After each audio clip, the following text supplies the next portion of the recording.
Hello, good evening, my friends. I'm going to cook ogbono soup right now. These are my ingredients. I have my ground ogbono, my scorched peppers, bitterleave, fish, and of course my red oil. And the meat is already cooking already. So let's go.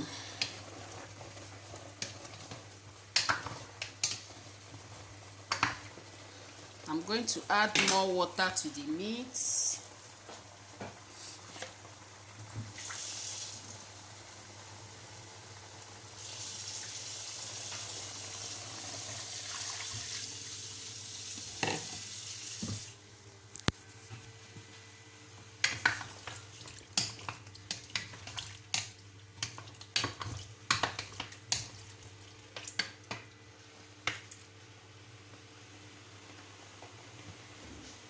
These are my ingredients.